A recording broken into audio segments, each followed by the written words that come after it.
This has become my favorite way to make cold coffee.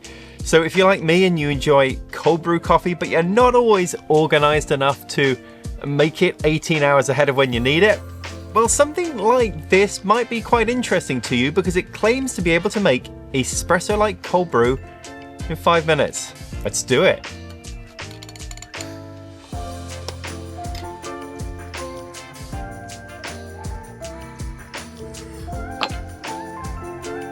It's so good. It just gives you that really smooth mouthfeel that you get from cold brew and low acidity, so easy drinking. So let me talk you through the device that made this. So this is from Brezi. It's marketed as an espresso-like cold brew maker, and it claims to be the world's first cold drip cold brew. And it does it basically through two things, through a very precise flow control and through temperature regulation. So flow control refers to how the water passes through the coffee grounds that are in here, and it does it through drips. It is literally dripping water through here at a very precise rate, and it tells you that rate on the top. The second thing is the temperature regulation, and this starts off by blooming the coffee hot and then very quickly gets it cold, so there is cold water passing through here. Not room temperature water, which is what it's starting with, but cold water. Now this can make essentially 3 types of coffee. So there is the concentrated cold brew, which is what I used for this. So concentrate means you would add something in like water or milk into it. It takes about 5 minutes. Then there is regular cold brew, which will actually be diluted pretty much so it's ready to drink. And then there's the slow drip process, which takes nearly an hour, depending on how much coffee you've added into this. Now this is all based on a Japanese cold drip method called the Kyoto drip method, but that typically is a big device that uses gravity and takes 3 to 12 hours. This is much faster. Okay, so let's talk about the build quality of this device and then actually how to operate it. So this device itself, it's pretty narrow, looks quite premium, looks like nothing else you would have, let's say, on a kitchen countertop, which is kind of interesting. The main components of it are, there is this water chamber here. This cup is where we add our coffee grounds. It all feels quite premium actually. So to operate this, you simply turn this dial, and this has kind of woken the device up. So here are all the coffee options that I've got. So I have regular dark roast, medium roast, and light roast. This will give you a ready to drink cold brew. Then we have the concentrate options. So concentrate, dark roast, medium, and light roast. And then the third type of coffee that it will do is this slow drip option. There are also options for a completely custom brew where you can control everything from the flow rate through to the temperature of everything. And there is the settings menu. So let's say I want to make a concentrate medium roast. This screen is a touch screen here. It's got 2 areas, this side and this side. There's a little haptic feedback when you press on it, which is kind of premium as well. So we set how many grinds we're going to add. It's by default 16, which is what it recommends, but we can change that to whatever we want. Then we can go through and we'll see a little preview of what this is going to do. So we can see here that the mode is concentrate medium roast. We can see it's going to brew with 16 grams of coffee. It's going to output 56 milliliters of coffee, and it's going to take 5 minutes to do that. If we go back, you can compare that to some of these other modes. So this is the regular mode, for example, again with 16 grams coming in, this time 168 grams going out, and it's going to take 11 minutes. And the slow drip, the third option here, you can see that the preview for this one says 16 grams coming in, 160 milliliters coming out, and that's going to take you 57 minutes. And these settings all change depending on how much coffee you're adding in. So if I go back and go from 16 grams to, let's say, 20, now this process is going to take 1 hour and 12 minutes. The other physical thing with this is there are magnets everywhere, which I kind of love. So this here is a magnet, satisfying. The drip tray here, that's a magnet as well. Even the little logos here, you can replace these by just taking them off. That's a magnet as well. So you could have custom labeling on this, I guess. Now let's talk about the actual coffee bean part of this. So the coffee grounds are going to go in this container here. This is dishwasher safe, but I've never actually needed to put it in the dishwasher. It's very easy to rinse out once you've used it. But basically, this is kind of the dripper. You need to add a filter.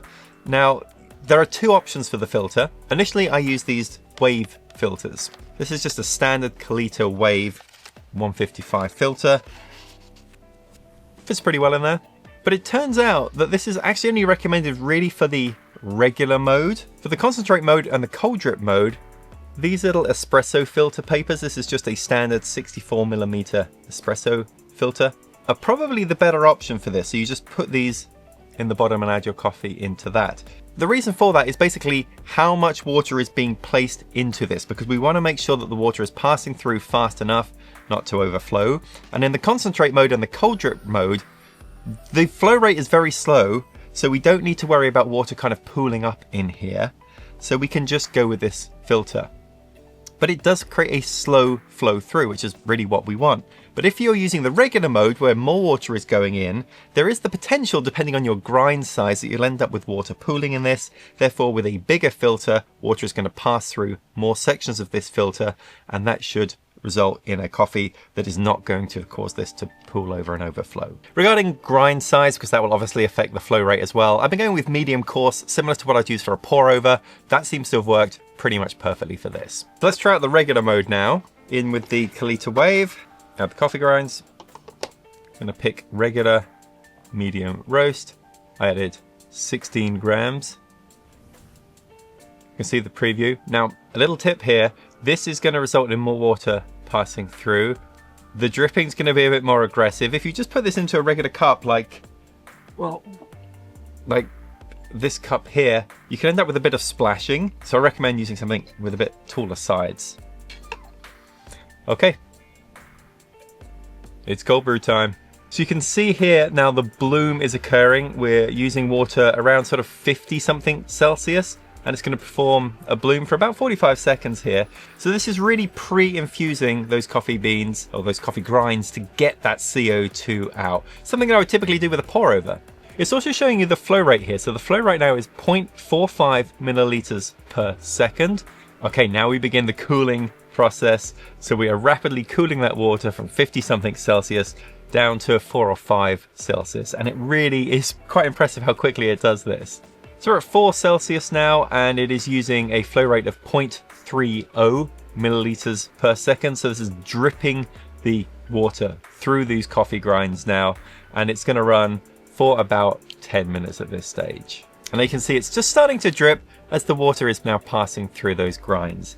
In terms of the noise of the machine operating, it's very quiet. The only thing you can hear really is the dripping of this, and then there is a fan that's really going quite some, and I can feel the warm air coming out of this thing as it's rapidly chilling, but it operates pretty quietly. The only thing I would say is because there is so much airflow here, you'd want to make sure that there is a little bit of room between this device and anything else on your kitchen counter. So unlike the concentrate, we can think of this as kind of the pre-diluted cold brew. You can see by the color, it's perhaps a touch lighter than you would see with typical immersion cold brew, which is not surprising given the brew time. Wonderful aromatics. Yeah, and it's really good, really nice, smooth taste again. And it is quite strong. In fact, I would probably maybe add a little bit more ice in a larger glass and let it dilute that a bit more, because this is a pretty strong tasting cold brew still, but absolutely delicious. So good. A couple other things I'd like to show you about this device, a few other options.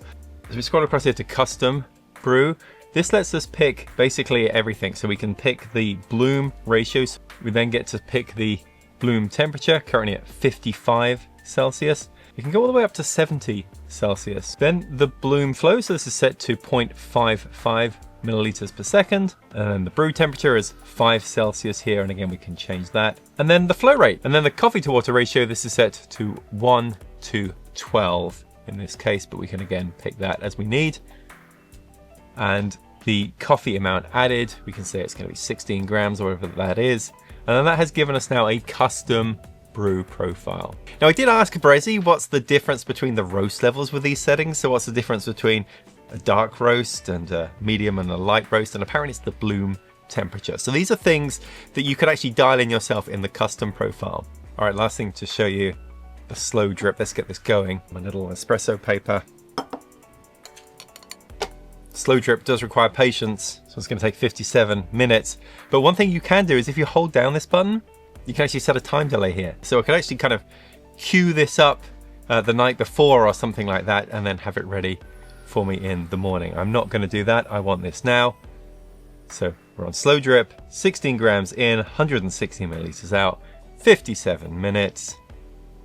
It's cold brew time. So that's the Brezi cold brew maker. It launched on Kickstarter last year. I think it retails around $300 depending upon your region. I've been very impressed with this. This is part of my daily driver now. Well, an hour later, here it is. And yeah, I think it might be worth the wait.